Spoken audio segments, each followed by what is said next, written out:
हमें माहिर मईशत खाकान नजीब साहब ने भी ज्वाइन कर लिया, उनसे बात कर लेते हैं। खाकान साहब, आज डॉलर की कीमत ओपन मार्केट में 326 रुपए तक पहुंच गई है। स्टॉक मार्केट में भी शदीद मंदी देखी जा रही है।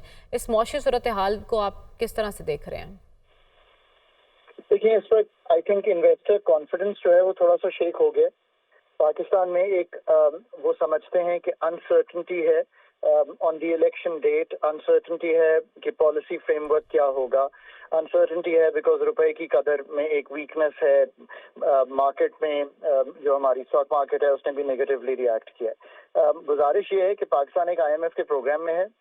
ये एक फंडेड प्रोग्राम है, फाइनेंस्ड प्रोग्राम है। इसमें 28.4 अरब डॉलर पाकिस्तान ने कलेक्ट करने हैं। सो जो ट्रस्ट डेफिसिट है वो होना नहीं चाहिए, बट चूंकि पाकिस्तान में इस वक्त पॉलिसी फ्रेमवर्क का शायद बयान उतना क्लियरली आ नहीं रहा कि ये इनफ्लोज अवेलेबल हैं। आई थिंक पहली चीज तो केयरटेकर सेटअप को ये करनी चाहिए कि उनको इनफ्लोज की क्लैरिटी दे देनी चाहिए जो कि फुली फाइनेंस्ड IMF के प्रोग्राम में ऑलरेडी अवेलेबल हैं। नंबर 2, एक स्टोर ऑफ वैल्यू बना हुआ है रुपया के इवज डॉलर। लोग जो ओपन मार्केट और ग्रे मार्केट है उसमें बाइंग कर रहे हैं क्योंकि रोज 1 रुपए की वीकनेस आती है। उसको भी तकवीत देने के लिए हमें जो इंटरबैंक के फ्लोज हैं उनको जब हम बेहतर करेंगे और इंटरबैंक में मार्केट को तकवीत मिलेगी, तो ये जो फॉलो कर रही है इंटरबैंक की मार्केट, इस पे भी मेरा ख्याल है फंड से डिस्कशन कर लेनी चाहिए कि ये जो 1.25% का हम फर्क मेंटेन करने की कोशिश कर रहे हैं, शायद इन दोनों मार्केट्स की डायनामिक्स फर्क हैं।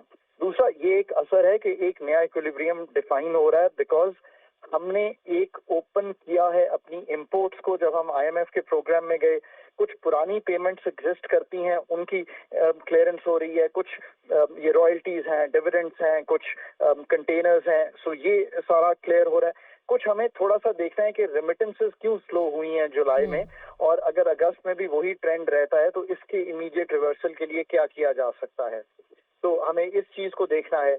अगर हम इन सब चीजों की तरफ तवज्जो देंगे तो मैं उम्मीद करता हूं कि ये जो इस वक्त प्लस डेफिसिट सब बन गया है, जो इन्वेस्टर कॉन्फिडेंस जो है वो सारा रुपए की बजाय डॉलर को रोकने में चला गया है। नजीब साहब, हमने देखा कि 15 दिन हुए अभी निगरान हुकूमत को आए, तो 15 दिनों में ऐसा क्या हो गया कि डॉलर को पड़ लग गए?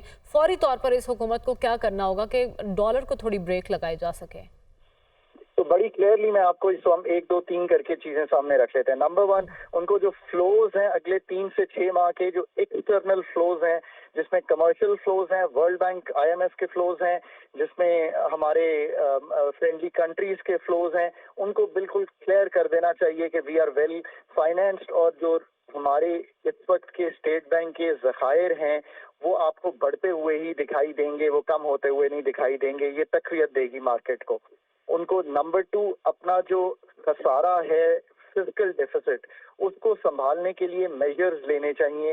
ये बहुत से लोग समझ नहीं पा रहे। ये इसलिए मैं कह रहा हूं कि पाकिस्तान अगर अपने मालियाती खसारे को संभालेगा तो करंट अकाउंट का खसारा भी संभल जाएगा।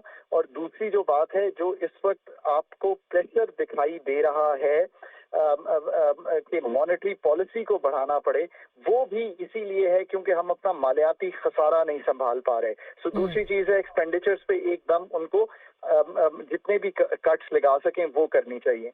नंबर 3, IMF से डिस्कशन कर रहे हैं। IMF से डिस्कशन करके हम ये संभाल सकते हैं कि कुछ बिल्स को स्टैगर कर दें, कुछ जो बिल्स हैं उनमें 200 तक को प्रोटेक्टेड रखें। इस वक्त हमने कुछ ऐसी चीजें की हैं जिससे वो प्रोटेक्शन दूर हो गई है, उसको वापस लाएं ताकि वो प्रोटेक्टेड सेगमेंट रहे, ये लोग घर चले जाएं जो इस वक्त एहतजाज में है, ताकि हम इस इश्यूज को संभाल सकें। इससे एक सर्टेनिटी आएगी मार्केट। ठीक है, बहुत शुक्रिया। खाकान नजीब साहब और हमाद आलम साहब हमारे साथ मौजूद थे।